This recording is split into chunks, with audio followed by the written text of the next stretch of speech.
Addicted to medication from pills and stuff from some bad wrecks I was in. Correct. Years and years ago. Yes, Yeah. sir. And they just kept on, and Oxycontin and blah, blah, blah. Before you knew it, I was on like 4 or 5 80s a day.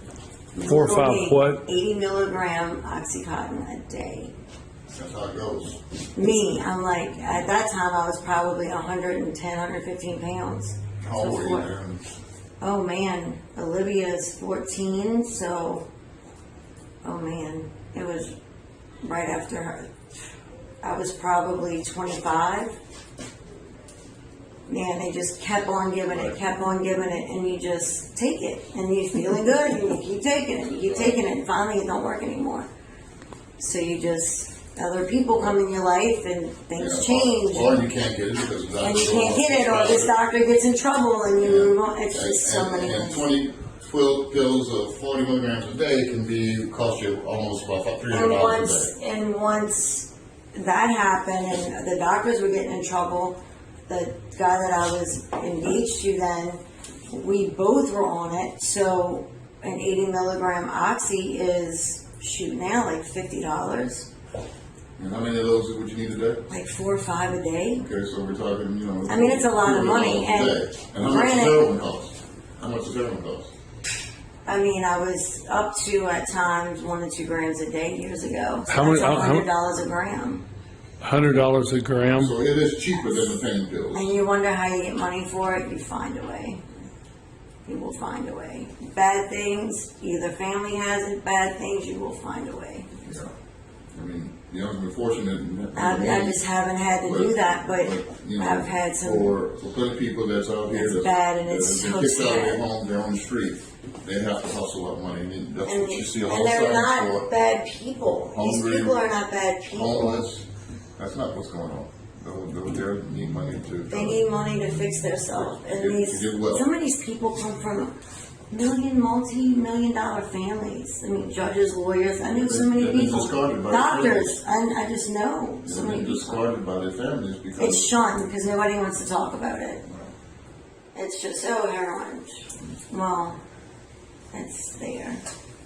So many people. And you don't realize it, but when you pull up at a grocery, you don't realize it because you're not looking for it. When I pull up at a grocery, I at least see 2 people sitting in a parking lot looking for somebody to pull up. I see it. Looking for somebody. Looking for a drug dealer to You're not pull the up, first- waiting. You're not my first patient that's told me that. So you're not? I had one that came in from Denver. I've She seen, could find drugs. She knew who was selling, who was, and, Yep. and they're all around me all and the time. most of them, But- people go to a methadone clinic and find the hookup. You're right.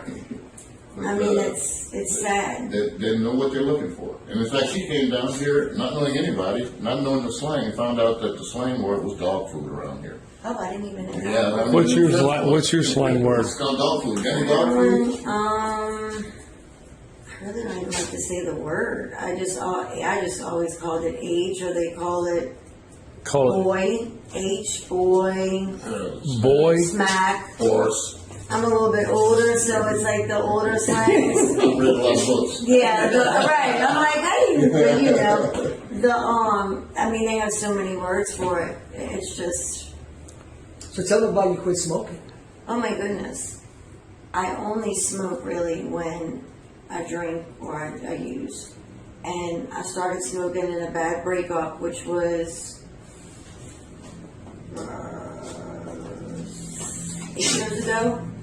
And it's been back and forth. So I had quit somewhat throughout these 6 years. I just, smoke here and there. Well, once this happened, I was steadily, at least a pack a day. Since this happened, I've smoked 2 cigarettes. Since you put the device on. Since I put this device on, 2 cigarettes. One was today, and one was beautiful. Why'd you smoke today? Anxious, and thought, oh, there's Anticipated. something in my hand. It's better to do that than anything else. So some of the residual symptoms that I tell patients and other doctors is that we still get a little bit of anxiety. Sometimes there's a little bit of hot cold sweats that break through.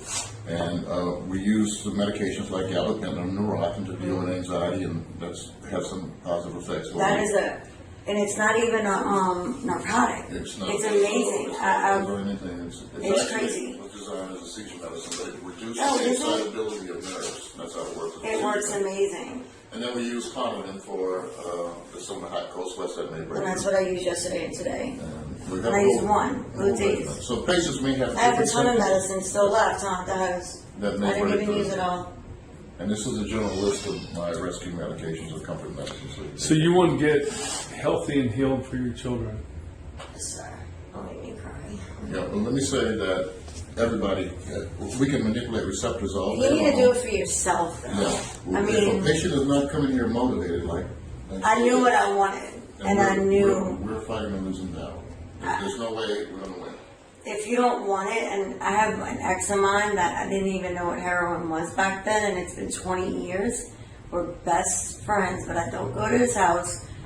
We barely see each other, and he is one person that I wish would say, because he knows the gentleman that I know that helped me, I wish he would say this is what he wants, but I don't think he's there, and you think after 20 years, but he is a functioning addict, and that's what I was. People didn't even know I was on stuff because I gotta put makeup on. I got dressed every day. I wasn't on the corner. I wasn't doing this. I wasn't doing that. And this may not be the case for you, but a lot of patients that are using heroin, they're escaping a reality. That I was molested as a kid. I've been going through all that. That is kind of how this started 2 years ago. They're escaping a reality. I started going to counseling. When you get that injection and that heroin shooting through your veins, it produces a serious feeling of calm. And I'm almost nervous of getting the shot. Like when I come back, because I'm like, oh my God, I'm not going to even want to do all these things. Like, what is that going to be like? You know, it's just a whole nother. So one of the problems that I encounter in patients with those kinds of issues is that after they've been detoxed and they've been placed on Vivitrol, is they have a reality in life to deal with now that they've been numbing from before. And so this is all of the psychological and cognitive things that have to come into play and issues that have to be addressed by the doctor, because patients feel alive. They're feeling all of these emotions now, and now they have to deal with it. And so they have to be taught. The trees, the colors,